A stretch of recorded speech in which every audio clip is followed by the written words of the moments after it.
Imagine like handing over half of your hard-earned paycheck to your spouse, only to have a judge legally order you out of your own marital home by the end of the month. Or discovering that your ex is suddenly embarking on a highly publicized, paparazzi-documented romance with a billionaire hip-hop mogul 33 years older than them. Today, we are getting into all the mess. We are unpacking the legal mechanics, the financial architecture, and honestly, the emotional realities behind the biggest pop culture implosions of the week. Because, babes, it is Wednesday morning. Yes, it is. Midweek. And, babes, we're here. The caffeine is buzzing. We are so here, bestie. And we are caffeinated. The vibes are tired. Like, we are not going to lie to you, but they are incredibly cozy. And honestly, these studio lights, they have us looking like absolute baddies today. They really do. I mean, the ring lights are working overtime right now. We desperately need them to because it is literally before dawn. Literally pitch black outside. Exactly. The sun is not even considered rising yet. The birds are completely silent. And yet, here we are, showing up for you, the ultimate members of the Snark Squad. Welcome back, babes.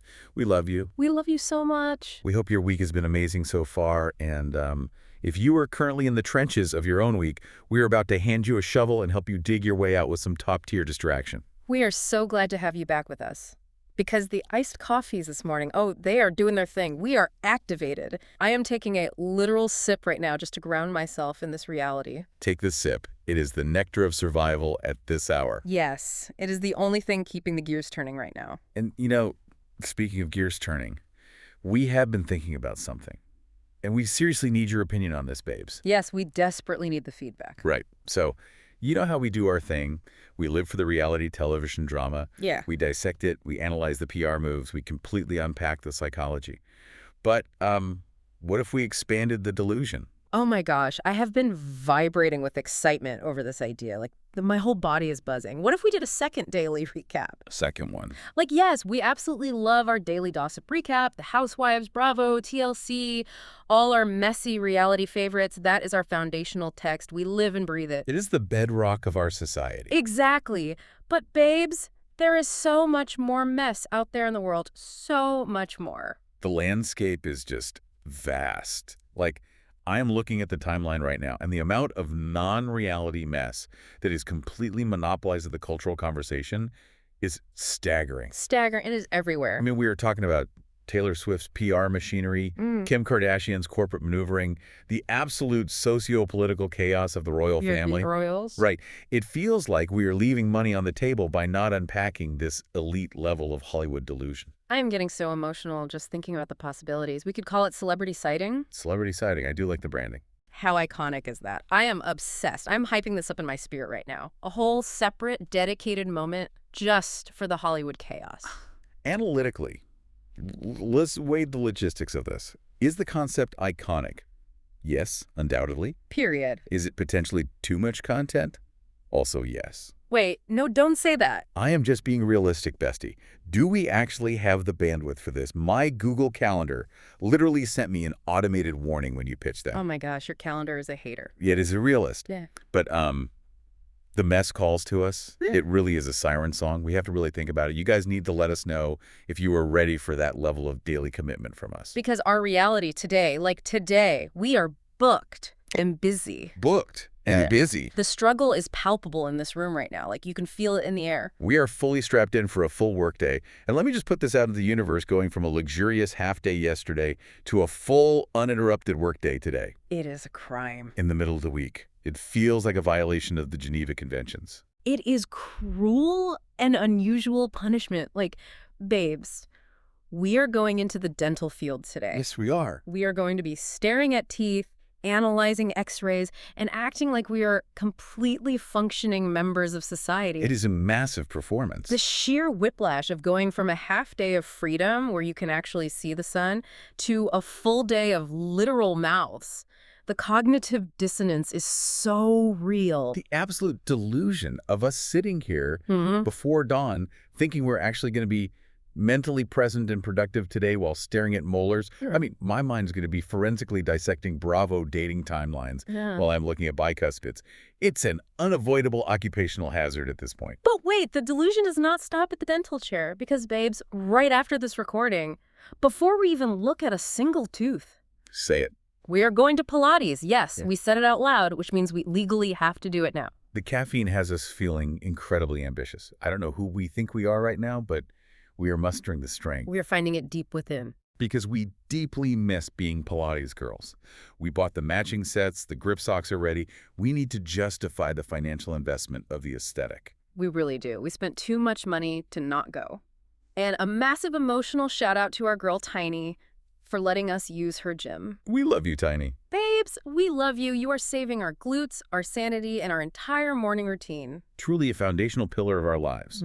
So we are awake, we are heavily caffeinated, we are operating on a frequency of pure delusion. Let's get into the mess. Oh, let's go. Because we have to start with the messiest, most chaotic, interconnected web on the blogs right now.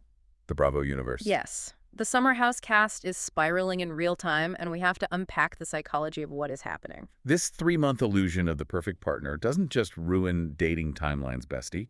It is the exact same facade that crumbles in reality TV friendships and PR alliances. Exactly. So let's look at Carl Radke and Lindsay Hubbard. The architecture of this weird peace treaty they have going on right now is fascinating. I am so intensely emotional about this dynamic. Like, my heart can barely handle it. So Carl opens his soft bar in Brooklyn. Right, the non-alcoholic pop-up situation. Yes, this whole non-alcoholic vibe. And Lindsay actually showed up to support him. She physically appeared. After the wedding getting called off on camera, after the brutal season we all just witnessed, she physically showed up. And she brought him a gift. The teddy bear. A teddy bear. She literally said to him, "I know how you love everything soft." I could have cried. It felt like such a moment of healing, like growth. Okay, let's pause and forensically examine that teddy bear because we need to dissect the PR strategy here. Why do you do this? Let me have my moment. I'm just asking the analytical questions. Yeah. Was that stuffed animal a genuine olive branch, or was it a brilliantly executed backhanded Trojan horse of a reed? Wait, a reed. Think about the context. Carl's entire narrative last season was about needing softness and tenderness from Lindsay, constantly accusing her of being too hard, too aggressive. Oh my God. Right. So she shows up to his heavily photographed public event, hands him a literal child's toy, and says, "I know how you love everything soft." No. That is a masterful, subtle read. Lindsay is a public relations mastermind. She knows exactly what she is doing. No. Why do you have to ruin the magic? I want to believe in growth. I want to believe that after all the toxicity, two people can just find a place of mutual respect and genuine support. I am not ruining the magic. I'm explaining the mechanics of the illusion. Look at Carl's reaction. In his confessional, he looks at the camera and says, "I miss her 100%. I do." See? He misses her. Now, I have to push back on this narrative of pure, unadulterated growth. Is it spiritual growth, or is Carl just immensely grateful that she finally unblocked his phone number so they could successfully execute that Uber commercial collaboration? Stop. Not the Uber collab. I forgot about the Uber commercial. You'll always have to follow the money, babes. The timing is incredibly precise. They are contractually obligated to film that commercial together. That is so true. When reality stars sign joint brand deals while engaged, those contracts often have clauses that require cooperation regardless of relationship status. Of course, he misses her 100%. She is half of his commercial earning potential right now. You are so cynical. You are so cynical, but I cannot even argue the logic because the math is mathing perfectly. The math always maths. Well, but you know it was actually incredibly authentic. Right.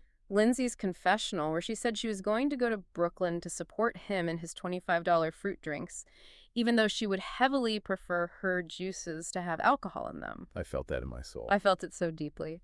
$25 for a mocktail in this economy. Yeah. What is the profit margin on a cup of muddled berries and sparkling water? It is the Brooklyn aesthetic tax. You are paying for the ambiance and the curated ice cubes. Curated ice cubes. I Okay. can't. But while Lindsay is playing the role of the supportive ex with Carl, we need to examine the absolute graveyard that is her friendship with Danielle Oliveira. My heart is legitimately broken over this friendship dissolution. Like, shattered. They are falling out right ahead of the brand new spinoff in the city. Which is wild timing. It is crazy. Lindsay has completely severed ties, cut Danielle off entirely. She hasn't spoken to her since February. Since February. And why? Because Lindsay sat down, watched the Summer House episodes as they aired, and saw Danielle's brutal season 9 confessionals. Brutal is the absolute baseline word for it. It was nuclear. A physical gasp escaped my body when I watched that. How do you say that about your alleged best friend? I mean, Danielle went on national television, sat in a confessional chair, and dropped the rumor that Lindsay was pregnant with someone else's baby while she was still living with Carl. The sheer betrayal of weaponizing a pregnancy rumor for a reality TV soundbite, like, I would never, ever speak to you again if you put that kind of catastrophic energy out into the universe about me. Never. But this is where we have to look at the sociology of the reality TV best friend and Danielle's specific historical pattern. Danielle always, without fail, takes her involvement one step too far to ensure she remains the A storyline. Oh, she definitely does. She did it with Carl and Lindsay's engagement, throwing a fit about not being involved in the ring purchase. She did it with the wedding planning, and now she is doing it with this rumor. Because she needs the camera time? Exactly. When a network announces a spinoff, like in The City, it creates an immediate scarcity mindset among the cast. There are only so many full-time spots. Danielle wants to secure her contract, and she is using Lindsay's personal life as her storyline collateral. It is a toxic ecosystem. Lindsay literally said she doesn't need negativity or friends who feel like they need to constantly compete with her for oxygen in the room. Yeah. And I am standing firmly with her on this boundary. I respect the boundary. Protect her peace. Protecting her peace is a noble goal, but it is going to be legally and contractually difficult because we have to talk about this season 10 reunion tease. Oh my gosh, I am not ready. Lindsay went on Watch What Happens Live and explicitly confirmed that this upcoming reunion is the most intense, emotionally draining, dramatic one she has ever experienced in her entire tenure on Bravo. And Andy Cohen completely co-signed the terror. He did. He looked dead into the camera and said the audio leaks that hit the blogs haven't even scratched the surface of what actually went down on those couches. I am shaking. I need this reunion footage injected into my veins right now. And we know exactly what the epicenter of that reunion dread is. Yeah. It is the Amanda Batula, Wes Wilson, and Ciara Miller triangle. Yes. This is the timeline that is currently fracturing the internet, and it requires a deep dive into how emotional infidelity operates on camera. It is so disgusting. I'm so fiercely defensive of how Ciara is being treated in this entire narrative. We all are. We finally have the receipts. We have to unpack the Kyle Cooke text message forensics. Let's get into the forensics. Kyle Cooke inadvertently provided a masterclass in documenting emotional detachment. He really did. So Kyle clocked that his text thread with his then-wife, Amanda, was what he called depressing. Depressing. His word. Right. He is sending her paragraphs while he is out in the Hamptons, checking in, trying to engage, and she is giving him nothing. Nothing. Dead silence. Blue bubbles into the void. Just crickets. But the literal millisecond West drops a message into the group chat. Exactly. The contrast is the evidence. West texts the group chat something completely mundane like, best night ever, and suddenly Amanda's nervous system is activated. She perks right up. She types back immediately.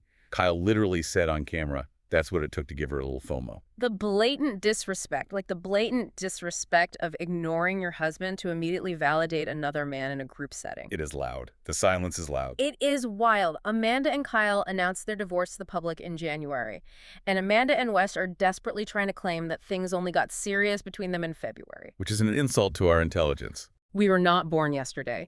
We know what the architecture of emotional cheating looks like. Absolutely. You don't just accidentally fall into a serious relationship 30 days after announcing a divorce, unless the foundation was being poured months prior. The timeline they are trying to sell us is entirely fraudulent.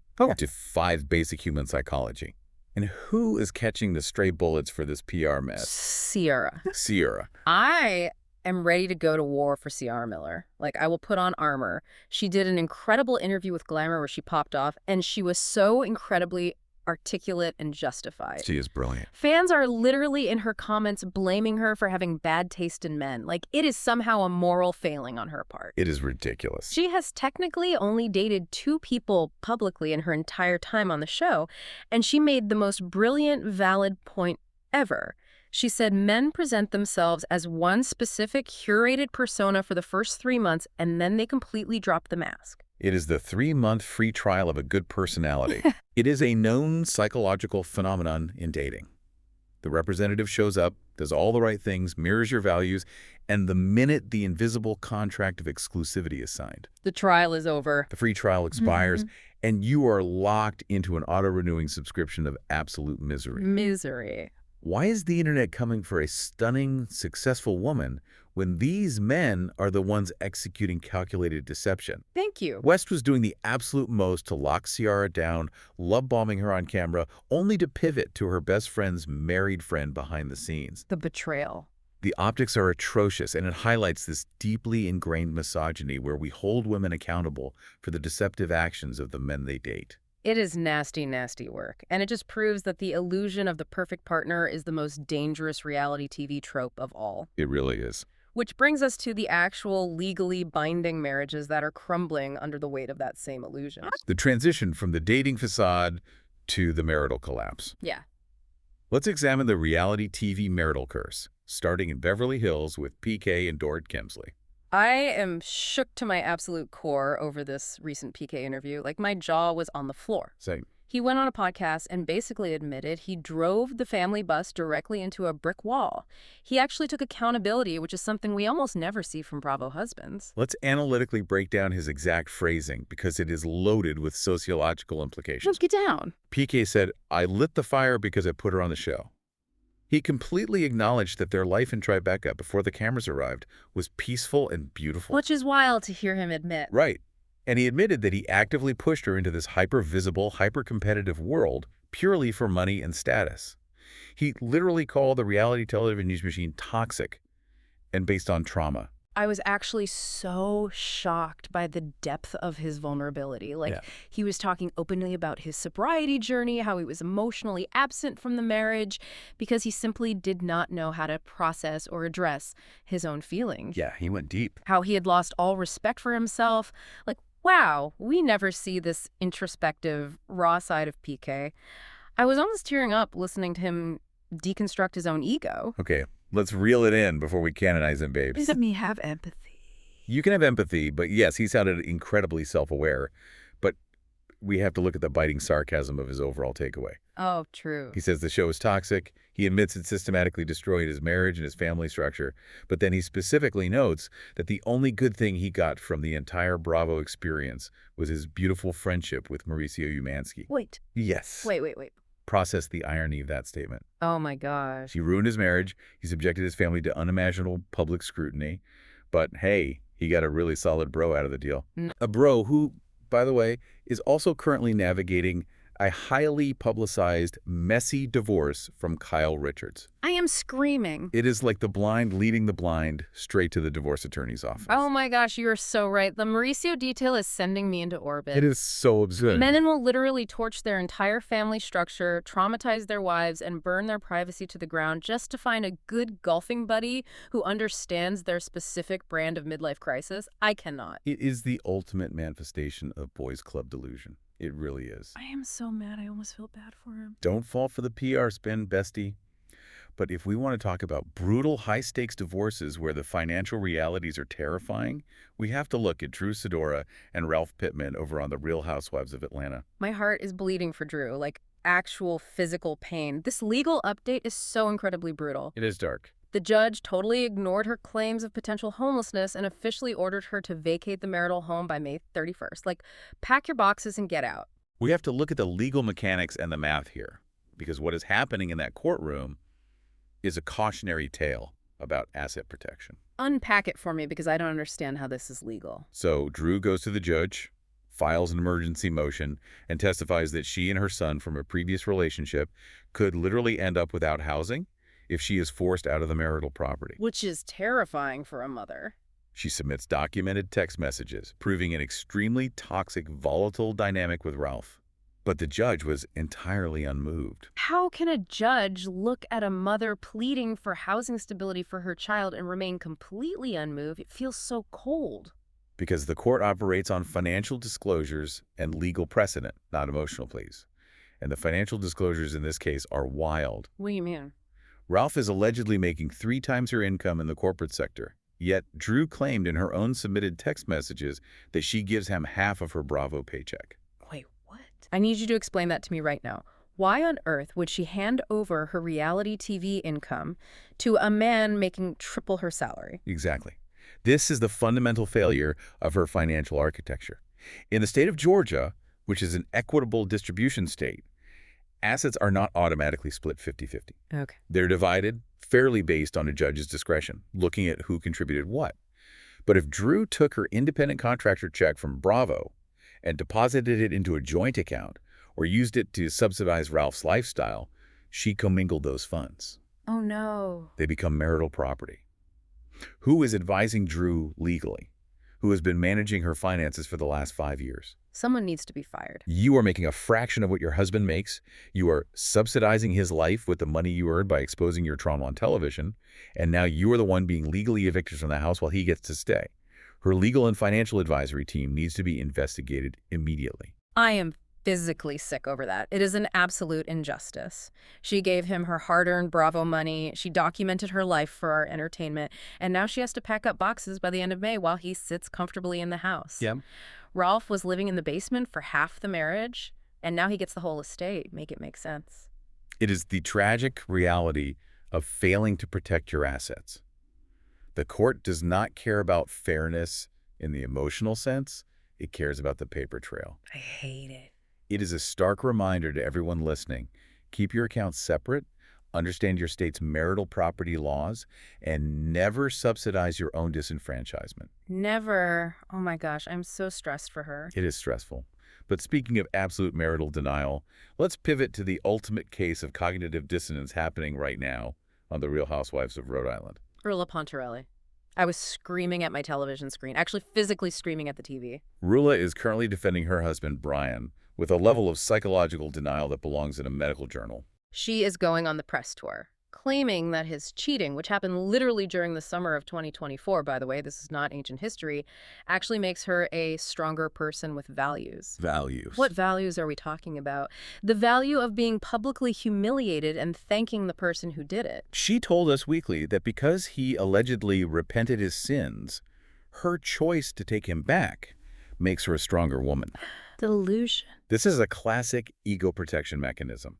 When the humiliation is that public, the brain has to invent a narrative of empowerment to survive the cognitive dissonance. I guess that makes psychological sense, but it is so frustrating to watch. But let's look at the actual mechanics of the confrontation on the show. Joe Ellen literally brought the physical receipts. Joe Ellen did the Lord's work. She didn't just bring rumors. She showed Rula the actual text messages. Hard evidence. She showed her a photographic image of Brian with the mistress inside his actual vehicle.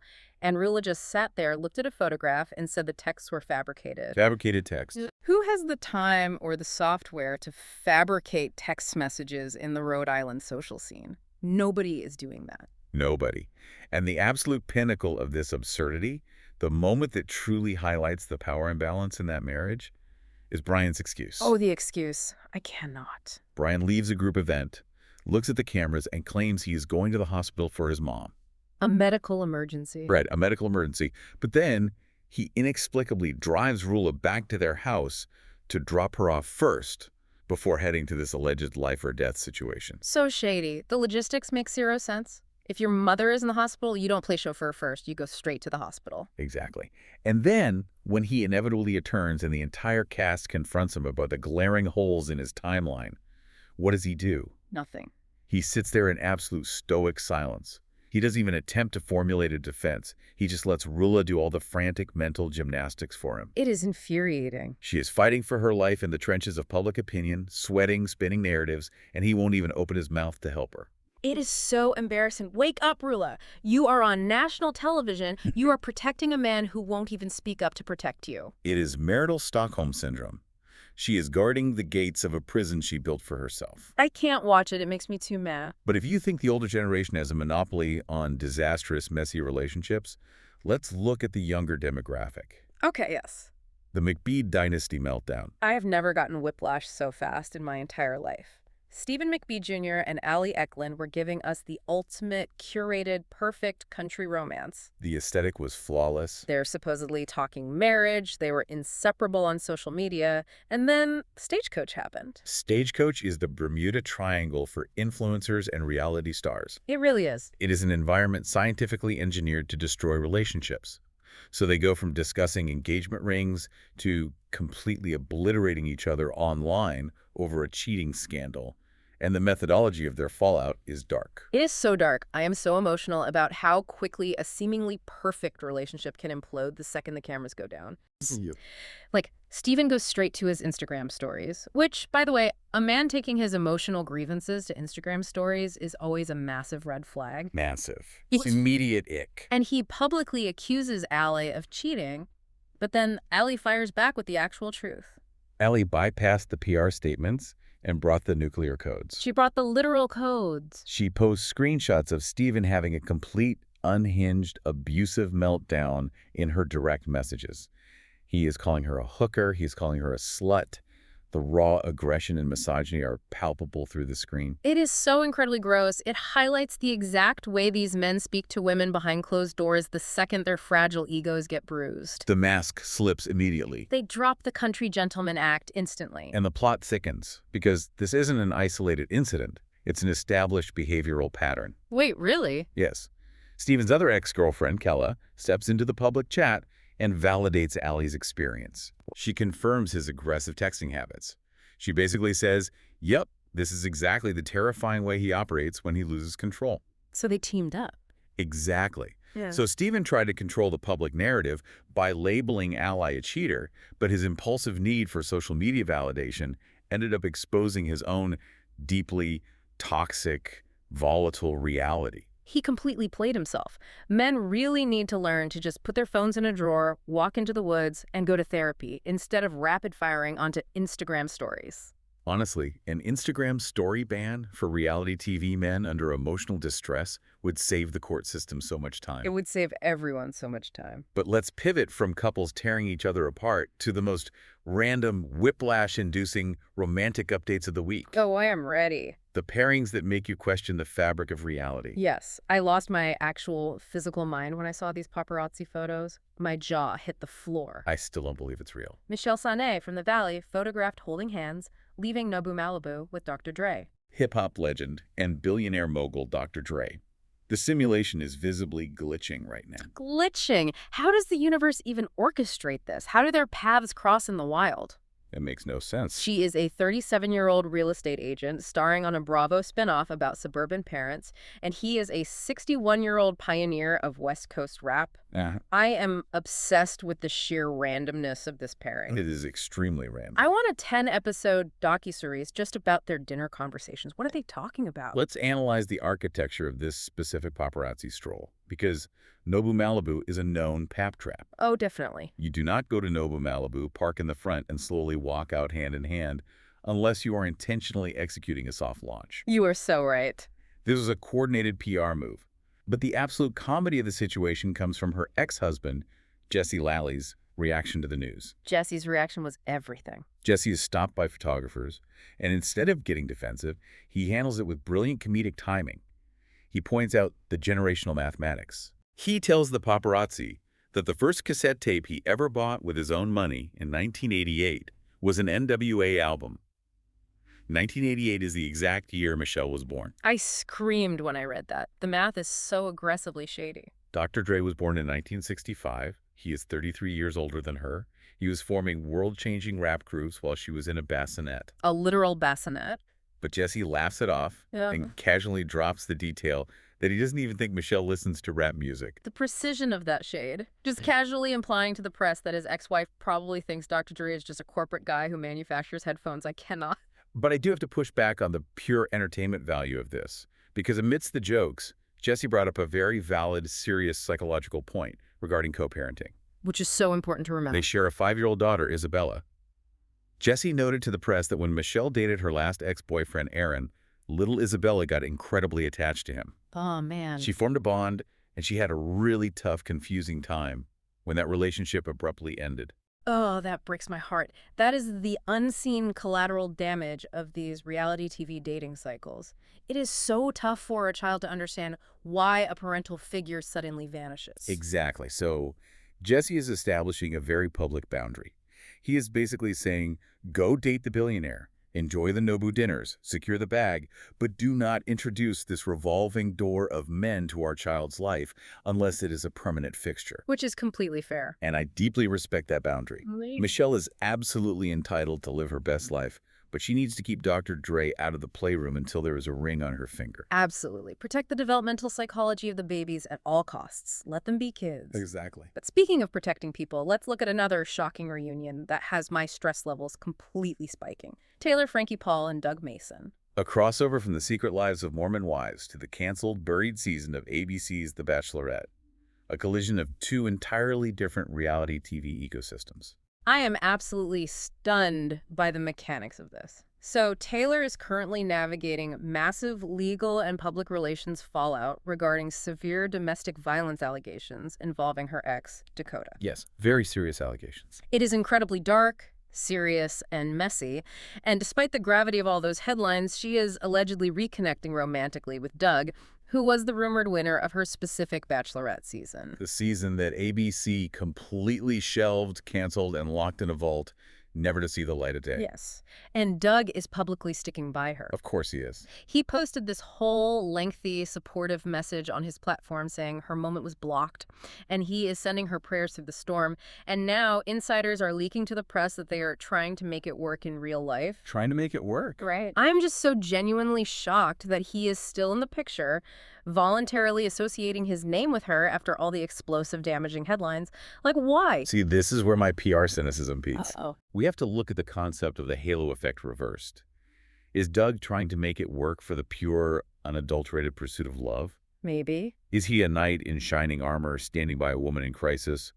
Or is Doug a guy who just had his entire national television debut, his one shot at fame, scrapped by a major network? Oh, wow. He realizes that attaching himself to Taylor's highly publicized, controversial legal drama is the only viable mechanism left to salvage his 15 minutes of fame. Oh my gosh, you think this entire reconciliation is a crisis PR strategy? Of course it is PR. Look at his motivations. He went on a reality dating show. The goal is to become an influencer, to secure brand deals, to build a platform. Right, nobody goes on there just for love anymore. That platform was ripped away from him by ABC executives. By publicly standing by the misunderstood, controversial star currently dominating the TikTok algorithm, he gets his name in Us Weekly. He gets the headlines. He becomes part of the narrative. If he walks away quietly, he goes back to being a completely anonymous guy living in Utah. The transactional math of this relationship is extremely clear. You just completely ruined the romance for me, but you are so right. It is like trying to put out a forest fire with a sequin fan. It is all for the visual.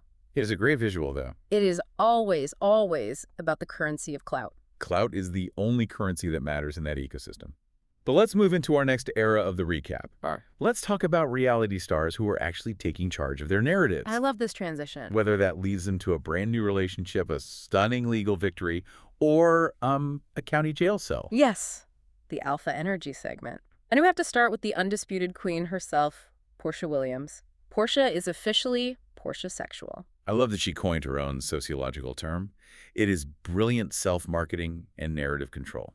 I'm so emotional and proud of this era for her. Like, she went on Carlos King's podcast and completely beautifully embraced her attraction to women. It was a great interview. After the absolute chaos of her divorce from Simon, she basically sat down, asked herself what she actually wanted for the remainder of her life and how she could live her most authentic truth. And she chose Sway. She chose Sway over Mike. The parallel she drew to the Bachelorette format was highly accurate. She had the successful men pursuing her, she had the women, and she actively chose the energy that, in her words, feels like home. I love that phrasing so much. The energy that feels like home. That is so profound. It really is. I am so proud of her for stripping away the societal expectations, ignoring the Atlanta rumor mill, and just embracing exactly who she is. And we have to look at Portia's strategic position at this exact moment in Bravo history. Break it down. She is the alpha. She is the returning veteran who has been tasked with holding the entirety of the Real Housewives of Atlanta together. She is carrying the show. She explicitly talked on the podcast about the monumental loss of Kenya Moore and Nene Leakes from the franchise. And she referred to the show by saying, "It was our house." That gave me literal chills. It was our house. The respect for the legacy. She intimately understands the corporate assignment. She knows the weight of the legacy she is carrying on her shoulders. Absolutely. I mean, Kenya gets suspended over the alleged distribution of explicit photos of Britt Eady, a massive legal and HR nightmare for the network. Nene is long gone after her own legal battles with Bravo. Condi Bruce stepped It away. is just Portia left. Portia is the absolute last remaining pillar of the golden era of Atlanta. She has to carry the ratings, and introducing her Portia sexual era with sway is exactly the kind of compelling, authentic, high-stakes storyline the show desperately needs to survive this transition period. She is a superstar. She understands the assignment better than anyone. But speaking of superstars taking charge of their lives, sometimes taking charge means taking a very public mugshot. The pivot to Miss Juicy is necessary. I was literally crying when I saw the timeline. Crying. I was hoping, praying, begging the universe that the viral mugshot circulating on Twitter was AI generated. We all were. I was telling everyone, this is fake news. Leave Miss Juicy alone. The internet is lying. But it's real. The Barrow County Sheriff's Office in Georgia does not utilize AI, bestie, and they absolutely do not play around. She was arrested for driving with a suspended license and no car insurance. Our beloved Little Women, Atlanta icon, in a jail cell. The specific procedural detail that sent me into orbit looking at the police report is that the officers actually used double-locked handcuffs to detain Miss Juicy. Why did they double lock her? What was she going to do, stage a tactical escape? I don't know. She is a television icon. They treated her like she was a high-risk cartel operative attempting to flee international jurisdiction. Double-lock handcuffs for a suspended license administrative charge. It is excessive. But honestly, I am begging her, Miss Juicy, my queen, the monarch of Atlanta, you have to take an Uber. Yes, please. You are a recognizable television star. You cannot be driving dirty in the state of Georgia. Just call a Lyft, sit in the back seat, and protect your peace until the DMV bureaucracy sorts this out. Please. Protect your driving record and your wrists. And speaking of intense legal drama, we have to dissect the ultimate legal clapback of the century. Dr. Hevia versus Kelly Dodd from The Real Housewives of Orange County. This is a masterclass in how to obliterate someone on the internet by utilizing the actual legal system against them.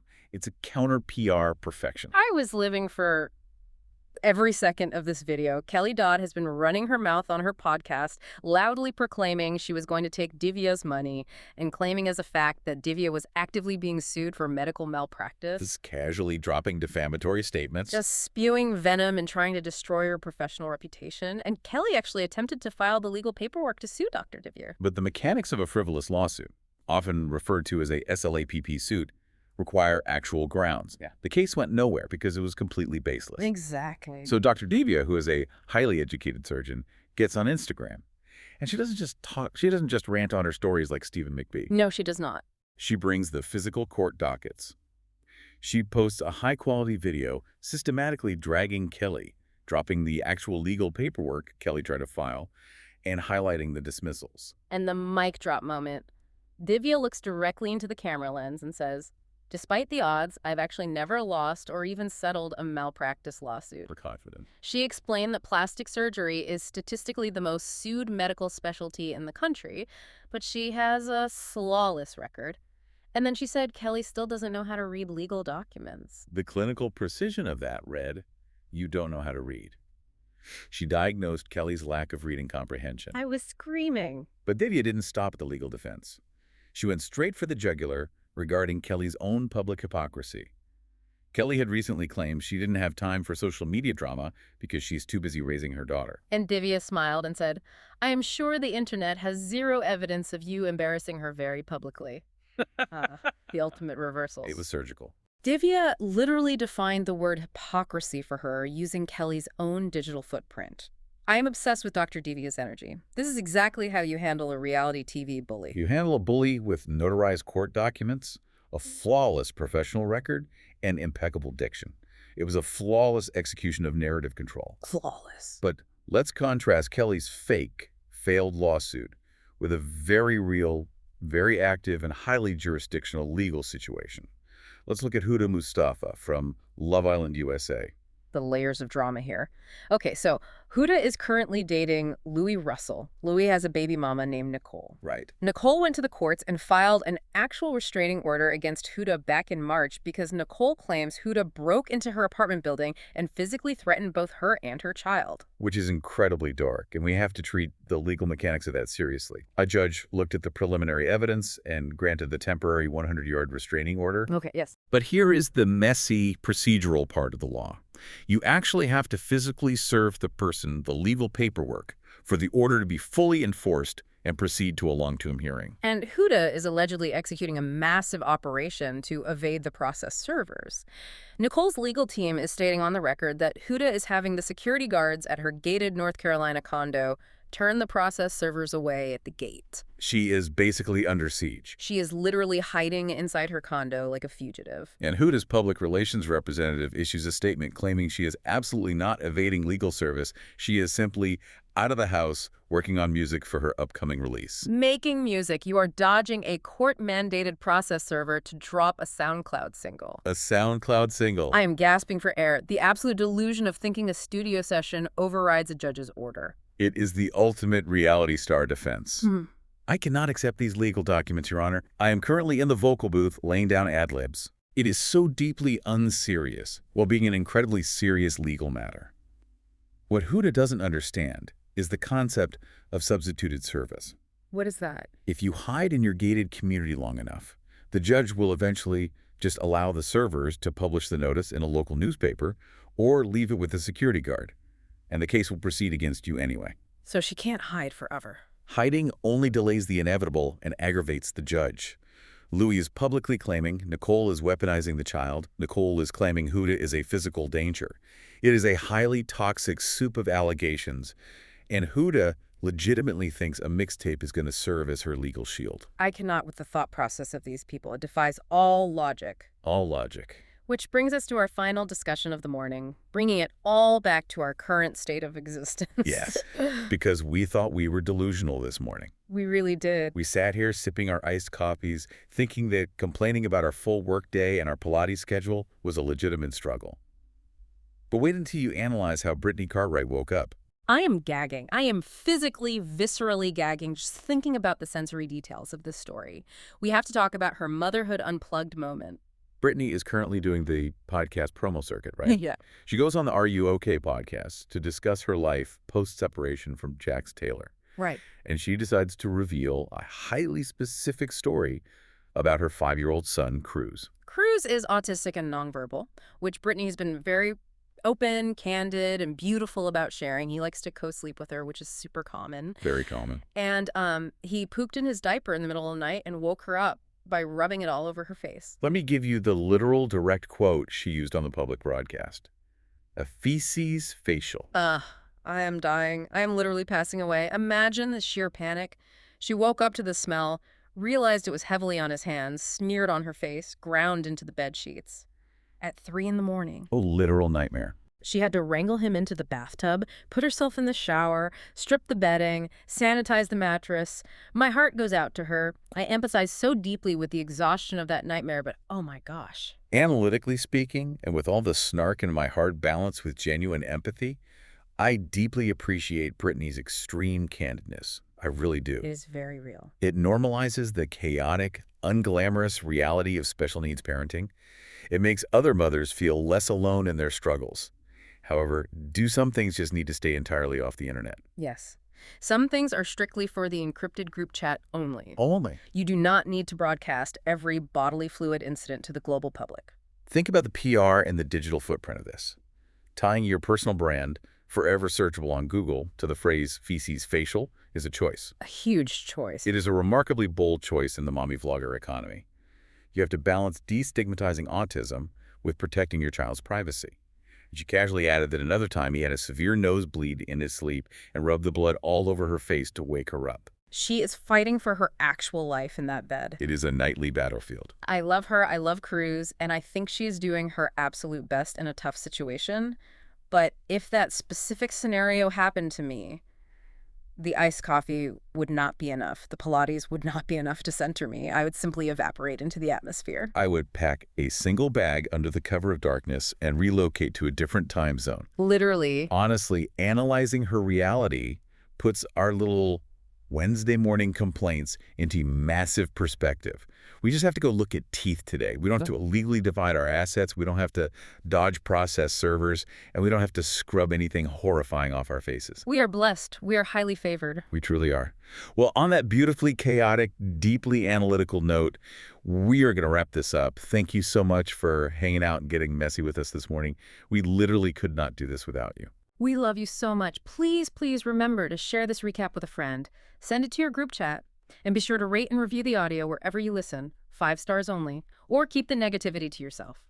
Exactly. Protect our peace. And honestly, I want to leave you with a final thought to mull over as you go about your day.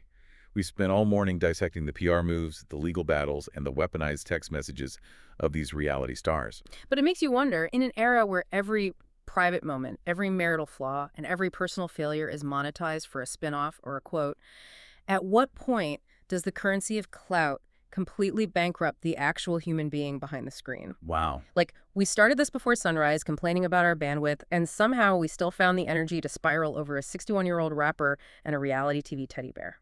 Is that growth? It is absolutely growth. We are evolving in real time, so stay caffeinated, stay unstoppable, and we will see you on the smart side.